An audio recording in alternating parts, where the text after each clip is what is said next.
Hey everybody, Salty D here. Have another little training for you guys on the wonderful game of OFC. And this is a placement quiz. We're going to look at the best way to lay out our cards after we've already started our hand and we're dealt cards after the fact. So let's jump right into it. Let's look at our first hand here, hand number 1. And here's our setup. We have a good starting hand here. We've got a full house already on the bottom. We have 3 to a flush in the middle and a king up top. We can see what our opponent has here on the right-hand side. And now we are dealt the 7 of diamonds, the king of spades, and the 9 of hearts. So take a second. You can pause the video if you want to. I'll give you a second here. But figure out what you feel, what would be the best possible play here for the best possible outcome of your hand.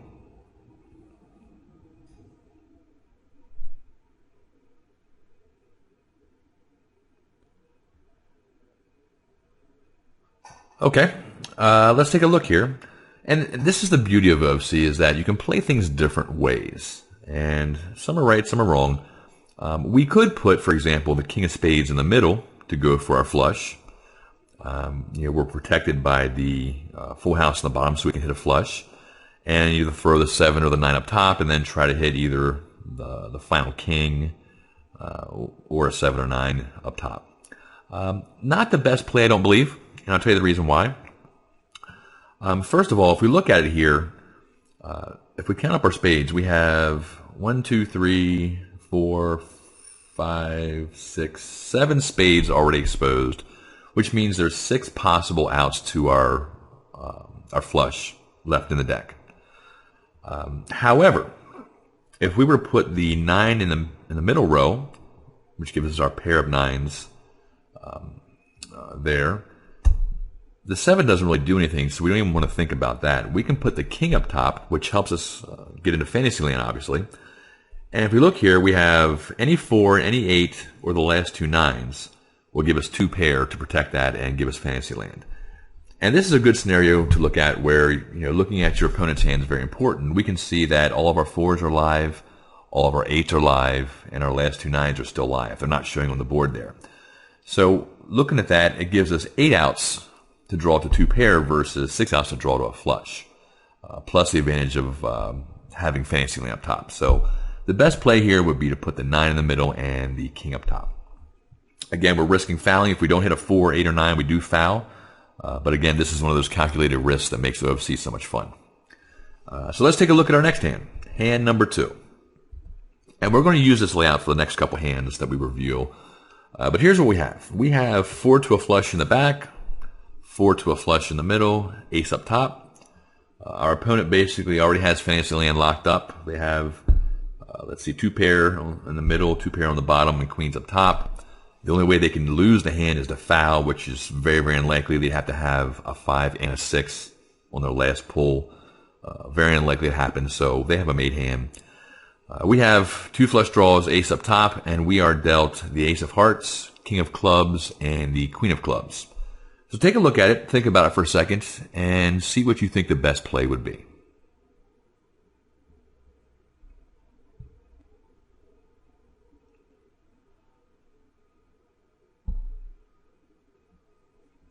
Okay. Again, there's 2 options here I think that we can make. The one that we cannot make is to put the ace up top. And I'll tell you the reason why. We could. It's a very aggressive play. We could put the ace up top and throw a king or queen up top. But then we're praying for a heart and a spade to come on our last pull. And we have a very well-structured hand here so far. I don't see the value in risking fouling just to have the ace up top and lose all the other points. I don't think it's the best play for us here. I think the best play for us, we can put the ace in the back, which locks up our ace-high flush. We could put the queen up top, and that's a possibility. I don't like it as much. I'll tell you the reason why. Number one, our opponent already has 2 queens up top there, so we'd be drawing to the case queen to hit Fantasyland. So I don't think that's the best play. We could take our king and put it in the middle to have a pair of kings, which is just basically dumb. Why screw up our flush there? Even if we miss up top, we can still hit any pair in the middle to avoid fouling. I think our best play is going to be to put the king up top. Now, again, like the queen, we have two kings on our board there, so we're still drawing to the case king. But the reason why I like the king is we can still hit fantasy land by hitting the case king. We still have all the aces out there that are live, well, two of the aces. And we can still hit any spade in the middle. Obviously, aside from the ace of spades, that wouldn't even matter. But we can hit any spade in the middle to give us a flush, which gives us a very strong hand. Two flushes would be 12 points, plus whatever we have up top. I think this is our best play for the cards we're dealt. All right, let's move on to hand number 3. Same exact board layout. We have our two flushes and our ace up top. This time we are dealt the king of clubs, the ace of hearts, and the queen of spades. So go ahead and take a second to think about it and figure out what you feel is the best play.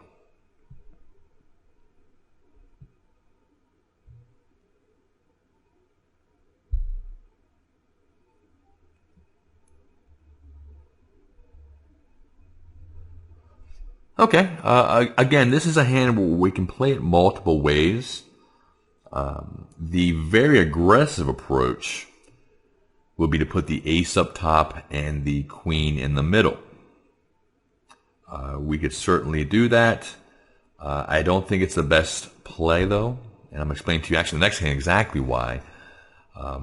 Again, when we have a very well-structured hand, I don't see the value in risking fouling just to hit fantasy land. I just don't think it's worth it.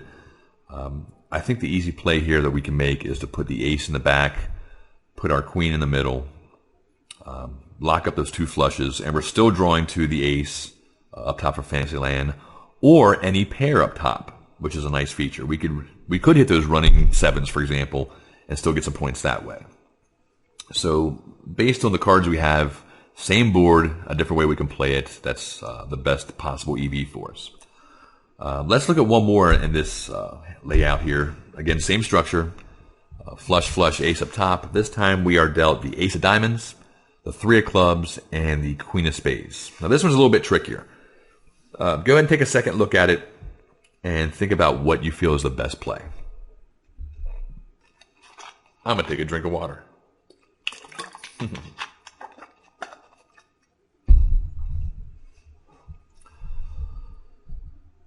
All right, now let's look at this one. Again, it's a bit tricky. There's several ways we can play it. One, as we mentioned before, is to throw the ace up top and the queen in the middle for the flush. We hit our heart in the back. We have fantasy land. And unfortunately, this is a bad play. There's a very high likelihood that we're going to foul this hand if we play it this way, and I'll show you why. First of all, we have our flush in the middle, so we need a flush in the back. But if we look at our flush in the middle, it's king high, queen high. In the back, it's king high, 10 high. Now we have to follow the rules to avoid fouling. Our bottom hand has to be the biggest of all the hands, which means we'd either have to hit the queen of hearts or the ace of hearts in order to have a bigger flush in the back. And there's one drawback here. Our opponent already has the queen of hearts exposed on the board. And this is, again, why in OFC it's very important to look at your opponent's hand to know what's available, what's out there, what they're drawing to, what will make your hand. Based on this, we're down to one out, the ace of hearts on the last pull. Very unlikely we'll hit that. Now, of course, sometimes we'll luck box and hit it, but it's a bad play. It really is. We're likely going to foul a very good hand to start with. And it's unfortunate. Sometimes that's the way OFC works, is that you have a great setup and then you just get some crap card that screws it all up. It's how it works sometimes. In this scenario, I think the best play is going to be to put the queen of spades up top and put that 3 in the middle. Again, it sucks. We have basically ace high up top. We're going to have a pair of 3s in the middle. We're avoiding fouling for the most part. We're drawing to any heart on the last pull to make our flush on the bottom. Any king, any 8, any 7, any 10 gives us a bigger pair, which most of those outs are still live. It's a crap hand. We're going to get crushed anyway, but we avoid fouling and giving up extra points that we don't have to. And we still have the opportunity to earn some bonus points for our flush in the back. So a better play, but it shows you the same exact hand based on the cards that you're dealt, how you can play it different ways.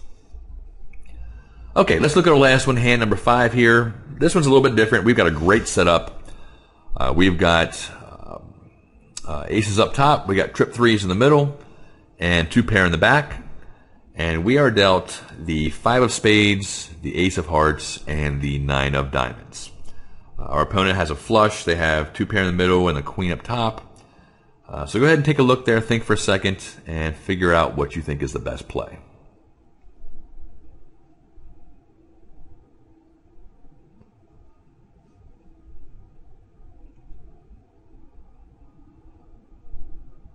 All right, that's enough time. Let's jump into it here. This one, a little easier, I think. I think the 9 in the back is a pretty obvious one. It gives us our full house, which we definitely want. It locks up some bonus points for us. So the only question comes down to is how do we play the other 2 cards? Which one do we use and where do we place it? One option is to put that ace up top and go for that massive trip aces, for that monster hand.